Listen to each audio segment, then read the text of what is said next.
Hey ARMY, this is Taehyung. Before we start, tell me where you're listening from. I want to know how far this voice travels tonight.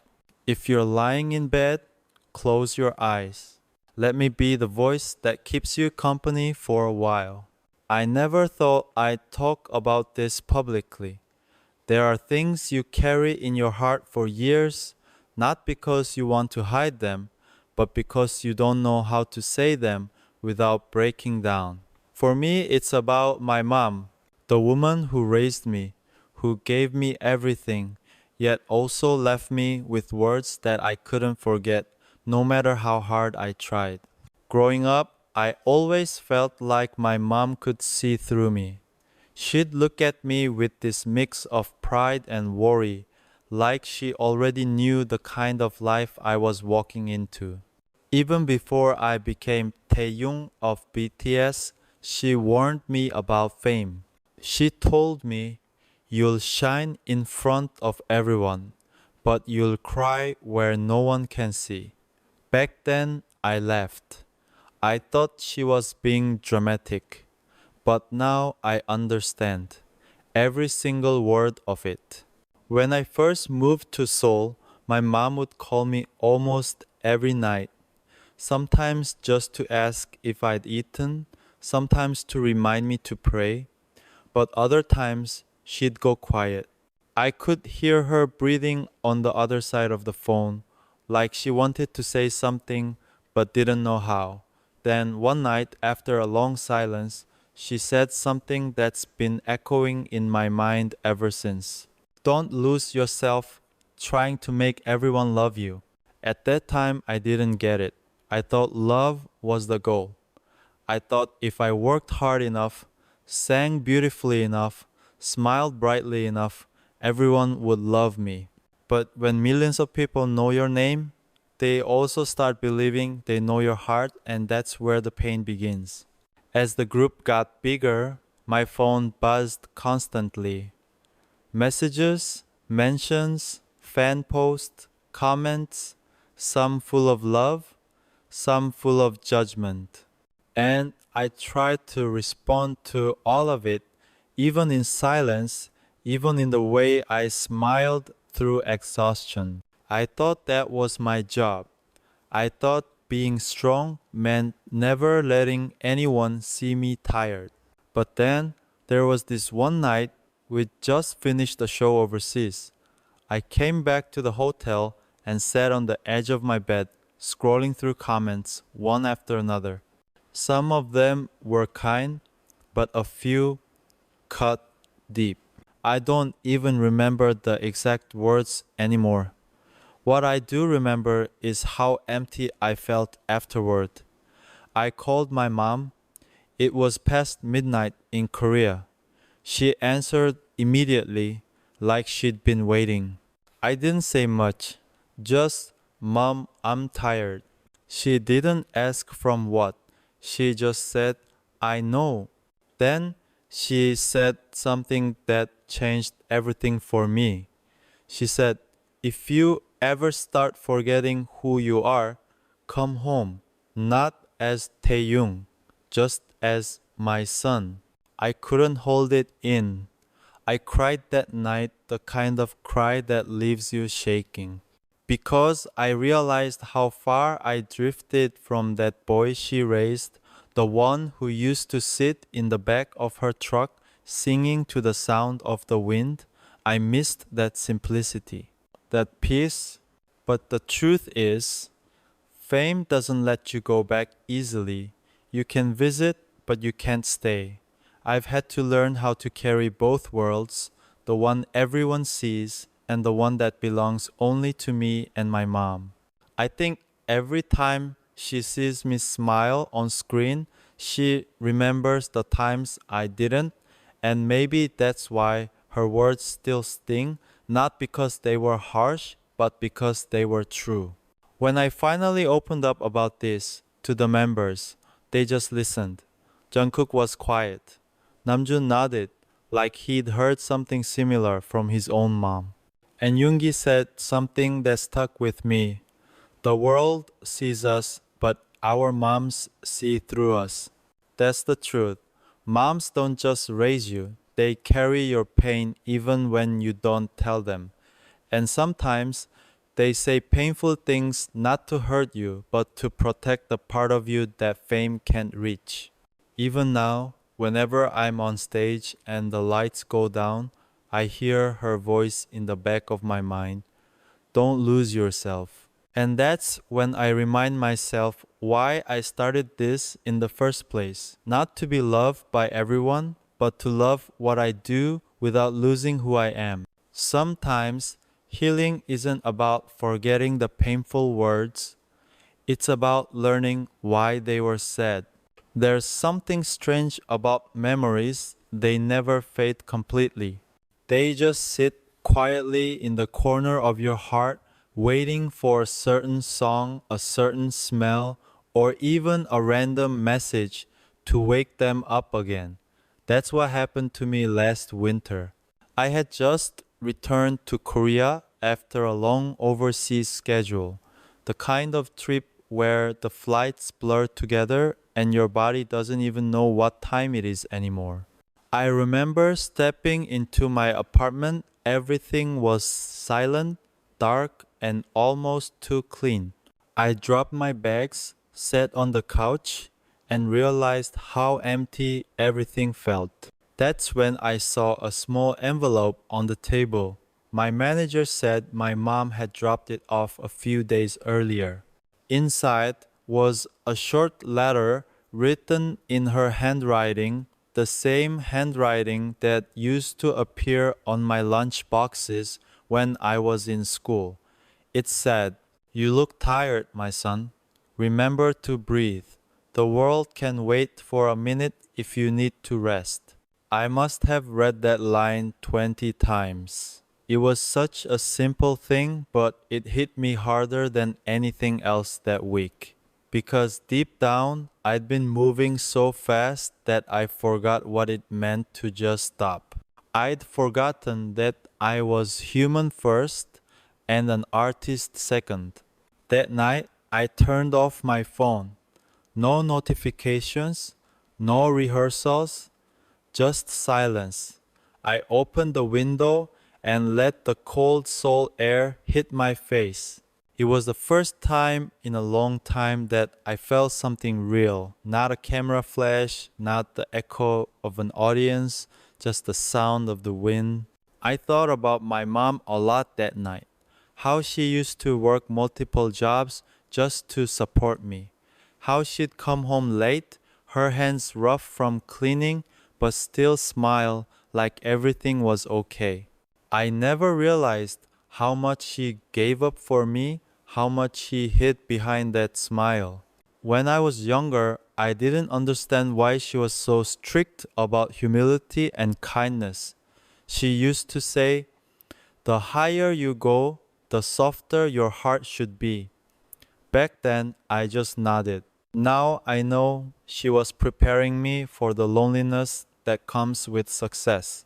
Because when you reach the top, you start losing pieces of yourself you didn't even know were missing. A few weeks later, I visited her. I didn't tell anyone. I just took a train to Daegu early in the morning, wearing a mask and cap. She was outside, watering her plants. The moment she saw me, her face lit up that same smile I'd seen since childhood. She didn't say anything dramatic. She just said, "You finally came home." Inside, she made my favorite soup, the one she always cooked when I was sick. We sat together, eating quietly. It felt like time slowed down, like I was a kid again.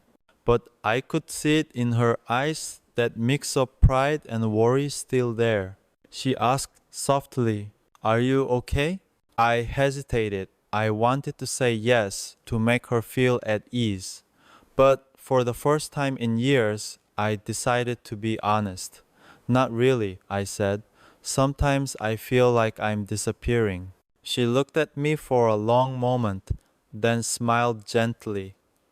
"You can't disappear if you know where home is." That sentence stayed in my mind for days. I realized what she meant, that no matter how far I go, no matter how much the world changes around me, as long as I keep that part of myself that she raised, that sincerity, that warmth, I'll never truly be lost. Before I left, she gave me a small box. Inside was an old photo of me as a kid, sitting on her lap, holding a toy microphone. She said, "This is when you first said you wanted to sing." Looking at that picture, I remembered that boy, the one who sang just because it made him happy, not because it had to be perfect. Somewhere along the way, I'd buried that joy under pressure, expectations, and noise. But my mom's words, her painful, honest, beautiful words, helped me dig it back out. Now, whenever I'm in the studio, I keep that photo beside me. It reminds me that no matter how many songs I write, the truest lyrics will always come from that kid's heart. The one my mom believed in before anyone else did. Sometimes I wonder how she does it, how she stays so calm knowing her son lives under the spotlight every day. Maybe mothers just learn to love through distance. Maybe their silence is their way of protecting you. When I asked her once if she ever worries about me, she said, "Every day, but I trust you more than my fear." And that broke me in the best way because I realized that my mom's love isn't something that needs to be spoken loudly. It's in her quiet prayers, in her old letters, in her simple messages that remind me to eat. It's in every word she ever said, even the painful ones. Fame teaches you how to perform, but mothers, they teach you how to feel. After that visit to Daegu, something inside me shifted. I came back to Seoul feeling lighter, but also more aware of how fragile everything around me was. The schedules, the rehearsals, the interviews, they all kept moving like an endless carousel that never stops. And in that rush, I started noticing how easy it is to lose the small, meaningful moments that remind you why you started in the first place. The day after I returned, I went straight to the studio. It was late at night, the kind of hour when the city outside feels half asleep and the air inside smells like coffee and cables. I sat in front of the microphone, the lights dimmed, and I just started talking. Not singing, just talking about everything I'd been carrying, the exhaustion, the confusion, the loneliness that hides behind applause. And most of all, my mom's words. Don't lose yourself trying to make everyone love you. Those words echoed louder in that room than any lyric I'd ever written. I pressed record, closed my eyes, and began humming. A melody came out soft, almost trembling, and I started to shape it into something real. It wasn't meant to be a song for release. It was just me trying to breathe, but as I sang, the memories of my mom's voice, her laughter, her tears began blending into every note. At some point, Jungkook walked in. He didn't say anything at first. He just sat down quietly and listened. When I finished, he said, "Hyung, that didn't sound like a song. It sounded like a confession." I laughed, but he was right. It was a confession, not to the fans, not to the world, but to myself. Later that week, we had a rare day off. I decided to visit the Han River alone. It was cold, the kind of cold that stings your hands even through gloves. I sat on one of the benches, hoodie up, sunglasses on, just watching the water move. There's something healing about rivers. They remind you that life keeps flowing no matter what happens. While I sat there, I remembered something my mom told me years ago, right before I left for Seoul to become a trainee. She held my hands and said, "If one day you feel like the world's too heavy, look for something that keeps moving. The wind, the water, the clouds, let them remind you to keep going." It felt like she was right there with me that day. I could almost hear her voice in the wind. That night, I wrote her a message. Not a long one, just a few words. "Mom, I'm still here. I'm still trying to be your son." She replied a few hours later. "That's all I ever wanted." Those words, they broke me again. Because they were so simple, yet so full of meaning. I realized I'd spent years chasing perfection when all she ever wanted was for me to be genuine, to stay human. A few days later, I told Namjoon about the letter. He smiled and said, "Mothers don't need big words to say they love us. They just need to know we're listening." That stuck with me. Because for the longest time, I thought love needed to be grand, poetic, public, but real love, the kind that lasts, is quiet, it's patient, it doesn't demand attention.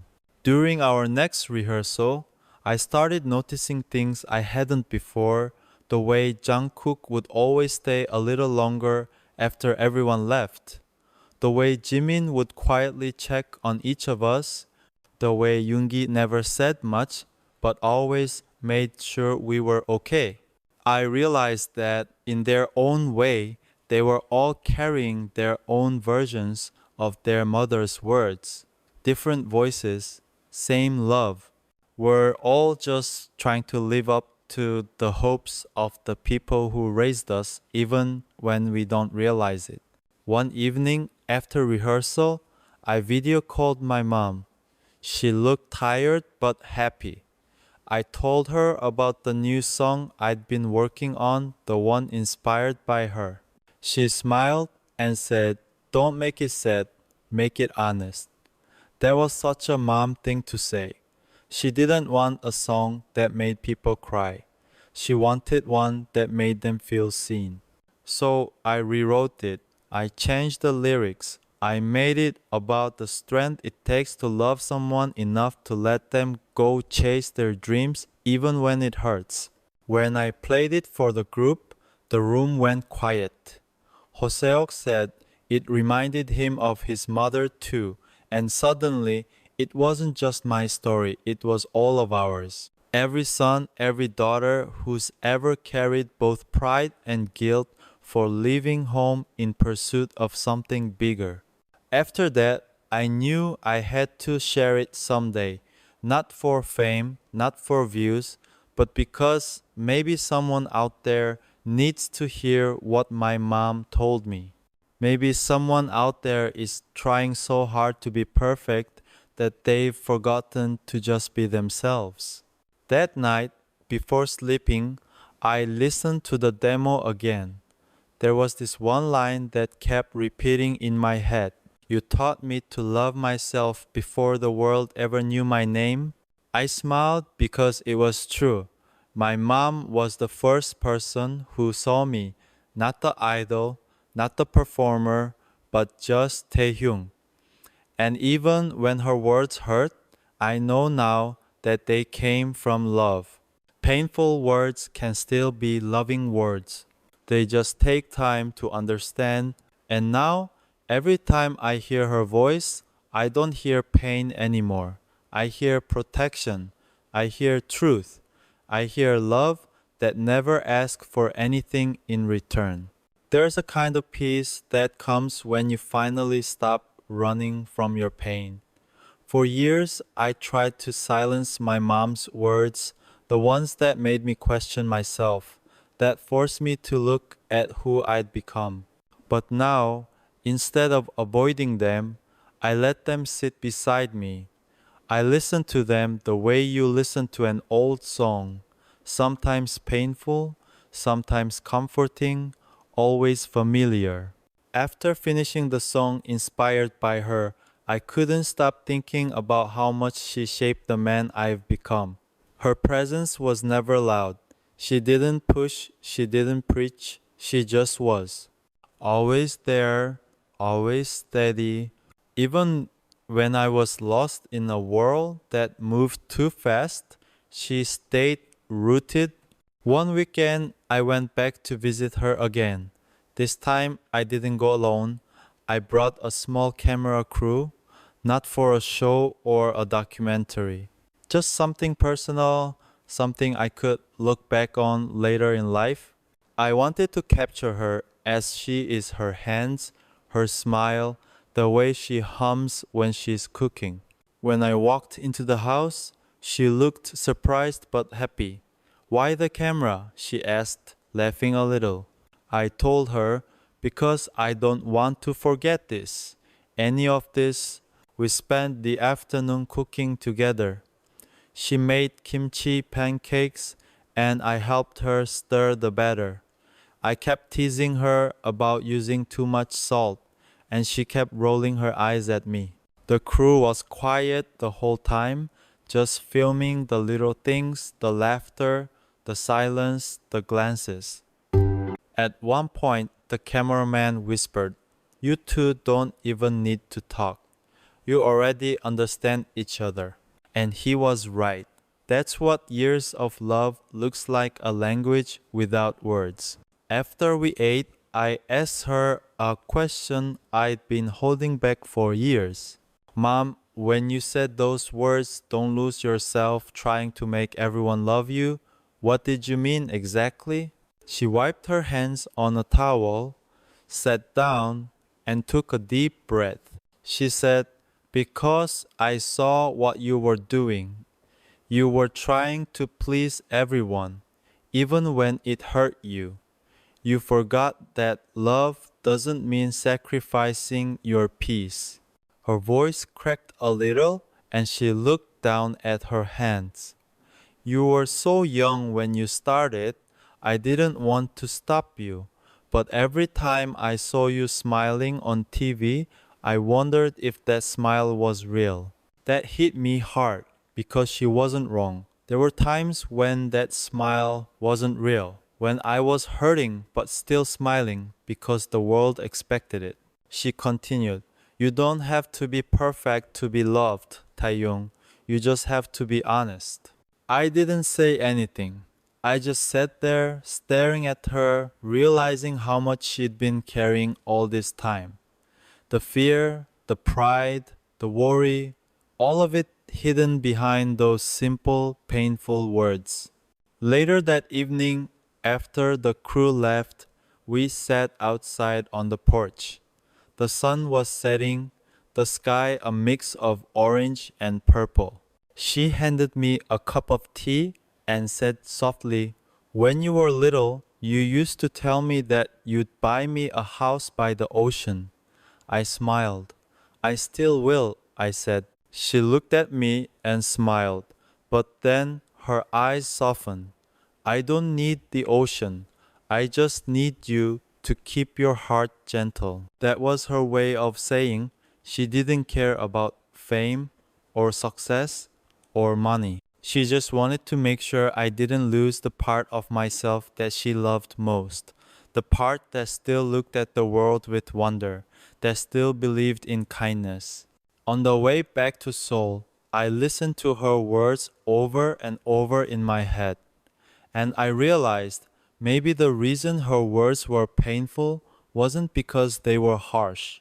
It was because they forced me to face truths I wasn't ready to accept. Fame had given me everything I ever dreamed of, but it also made me forget the boy who once sang just for the joy of it. My mom's words pulled me back to him. When I got home, I decided to release that song. I didn't care if it charted or not. I just wanted it out there, for her, for me, for anyone who's ever struggled to live up to someone's expectations, including their own. When it finally dropped, I called her. She said she'd already listened to it. Did you like it? I asked. She paused.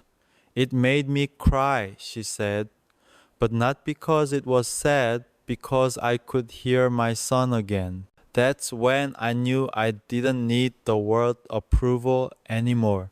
I already had hers. Since then, I've learned to balance better. I take days off when I need them. I talk to her more. I try to slow down even just a little. Because I finally understand that success means nothing if you lose the person you love most, or worse, if you lose yourself. Her words still echo in my mind, but they don't hurt anymore. They guide me, they remind me to stay grounded, to stay kind, to stay real. And every time I step on stage, I whisper to myself, be honest, not perfect. That's what she taught me.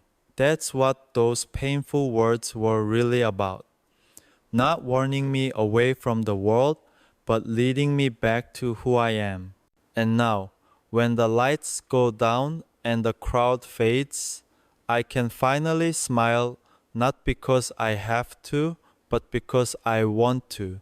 Because I know somewhere out there, my mom is smiling too.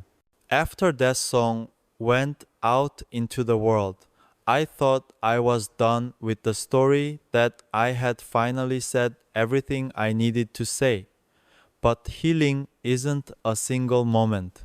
It's a process, one that keeps unfolding in unexpected ways. The days that followed were strange. The song started reaching people, messages from fans came flooding in. Some said it reminded them of their own mothers.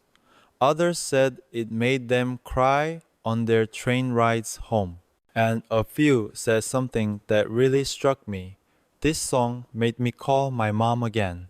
That's when it hit me. My mom's painful words didn't just change me, they were changing other people too.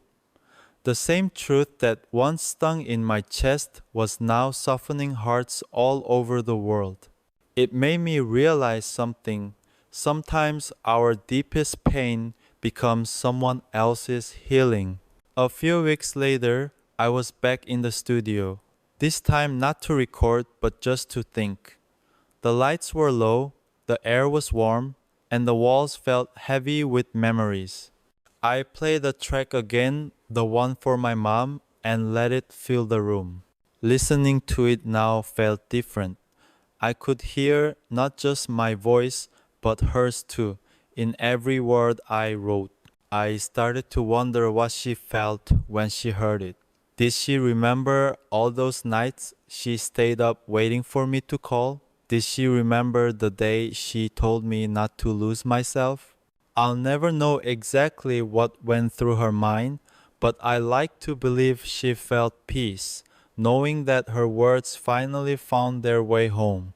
That evening, I went live for a short moment. I wasn't planning to talk about anything heavy, just wanted to say hi to the fans. But one comment caught my eye. Taehyung, do you ever regret becoming an artist? I sat there thinking, and then I said, no, but sometimes I regret how long it took me to understand what my mom was trying to protect. Because back then, I thought her words were limits. Now I see they were love in disguise. She wasn't trying to stop me from flying. She was teaching me how to land. There was a pause. I looked into the camera and said, if you have someone who loves you enough to tell you the truth, even when it hurts, hold on to them. Those are the people who keep your soul alive. When the live ended, I felt lighter, like a chapter was closing, not because I forgot the pain, but because I learned how to carry it without letting it weigh me down. A few days later, I visited my mom again. It was raining that day. Soft, steady rain that made the air smell like earth. She opened the door and said, I knew you'd come today. I laughed. How? She smiled. Mothers just know. We sat together, sipping tea and listening to the rain hit the roof. I told her about the messages from fans, how many of them said her words helped them reconnect with their own parents. She smiled, but her eyes glistened a little. See, she said, even pain can become a gift when you share it. That's something I'll never forget because for so long I tried to hide the parts of me that hurt thinking they made me weak. But she showed me that honesty isn't weakness, it's freedom. Before I left that evening, she handed me a small folded piece of paper. I wrote this when you debuted, she said quietly, but I never gave it to you. When I got home, I opened it. Inside was a short note written in her familiar handwriting. When the lights shine too bright, remember the stars are always there, even when you can't see them. You are one of them, my son. But never forget, even stars need the night to rest. I stared at those words for a long time. They were simple, but they held everything. It was her way of reminding me that it's okay to step back, to breathe, to not always be Taehyung of BTS, but just Taehyung her son. That night, I framed that letter and placed it beside my bed. Every morning, before I check my phone, I look at it. It keeps me grounded. It reminds me that I don't have to chase love, I already came from it. And whenever I catch myself overthinking, worrying about whether I'm doing enough, being enough, I hear her voice again. Don't lose yourself trying to make everyone love you. But now I hear it differently. It doesn't sound like a warning anymore. It sounds like a promise. A promise that no matter how far I go, I'll always have a home to return to in her heart, in her words, in the boy I used to be. Maybe that's what growing up really is, learning to understand the things our parents said long before we were ready to hear them. As the rain kept falling outside that night, I closed my eyes and whispered, "Thank you, Mom, not for protecting me from the world, but for teaching me how to survive it without losing myself." The next morning felt unusually calm. I woke up to sunlight gently pouring through the curtains, and for once, there was no rush, no rehearsals, no meetings, no cameras waiting for me. It was one of those rare mornings when I could just breathe. As I made coffee, I noticed the framed letter my mom had written. It was catching the sunlight, glowing faintly like something sacred. I smiled to myself, realizing how strange it is how a few words written years ago could still carry so much strength. That letter wasn't just from my mom, it was like a message from every version of myself that ever needed comfort. Later that day, I went for a walk near the Han River. It's funny, I've walked there countless times, but that day everything looked different. The water shimmered with quiet life, the wind felt softer. I sat on a bench with my hood up and just watched people passing by, students laughing, couples walking hand in hand, and old men feeding pigeons. For years, I had lived in the noise stage lights, loud cheers, endless applause. But that day, the silence was what healed me. In that silence, I could finally hear myself again. I thought about the boy. I used to be the one who left home carrying both dreams and guilt. I wondered what he would say if he saw me now. Would he recognize me? Would he be proud? Maybe. But more than pride, I think he'd just be relieved to know that I finally stopped running from my mother's voice and started walking beside it. Later that evening, I met up with one of the members. We talked about how different things feel now compared to when we first started. We laughed about our struggles, our mistakes, the sleepless nights, but in between the laughter, there was this shared silence, the kind that only people who've gone through the same storms can understand. I told him, "You know, I used to think success would make the pain disappear." He nodded, "But it just gives it a different shape." He was right. Pain doesn't vanish, it transforms. And if you let it, it can become something beautiful, something that reminds you that you're still alive. That night, I went home and opened my journal, something I hadn't done in a while. I started writing a letter to my mom. Not because I needed to send it, but because sometimes writing is the only way to speak from the heart without interruptions. I wrote, "Mom, your words used to feel like chains. Now they feel like roots. They keep me steady when the world tries to pull me away." As I wrote those lines, I felt a strange peace settle over me. I realized that I wasn't just writing to her, I was writing to every part of myself that still needed forgiveness. Forgiveness for not calling enough, for being stubborn, for trying to prove myself in ways that never mattered to her.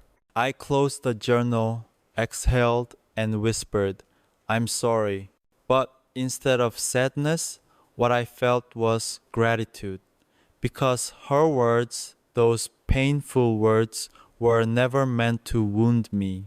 They were her way of loving me, the only way she knew how, by protecting me from a world that doesn't always play fair. In the quiet of that moment, I thought about all the mothers who speak from fear, not because they don't trust their children, but because they know how cruel the world can be. My mom's fear was her love, translated imperfectly into warnings. And for the first time, I understood that language. A few days later, I recorded a short vlog. I didn't plan it, I just turned on the camera and spoke. I talked about how I used to misunderstand my mom's intentions and how that misunderstanding built walls between us. I admitted that sometimes love doesn't sound soft, sometimes it sounds like, "Be careful, don't trust too easily," or "Don't lose yourself." When the vlog was uploaded, I didn't expect much, but the response was overwhelming. People from all over the world commented about their own parents, how they, too, were learning to translate love from silence, from discipline, from distance. Reading those messages was humbling. It reminded me that no matter how big your world becomes, at the core of it all, we're all just someone's child trying to understand where we come from and where we belong. That night, I called my mom again. The first thing she said was, "I saw your video." I froze for a second. "You did?" "Yes," she said softly. "You finally understood." Her voice broke a little, and I felt my own eyes sting. There was a pause, a long, quiet pause filled with everything words couldn't express. Then she said something I'll never forget. "It wasn't easy watching you hurt, but I always believed you'd find your way back not to me, but to yourself." That's when I realized her painful words weren't a scar, they were a compass. A compass that led me through fame, confusion, loneliness, and finally peace. Now, when I stand on stage and see all those lights, I no longer feel lost. I see them as reflections of the people who helped me get here, including her. And when I hear her voice in my head, It's no longer sharp or heavy. It's warm, gentle, familiar. Don't lose yourself, she still whispers. But now it sounds like love.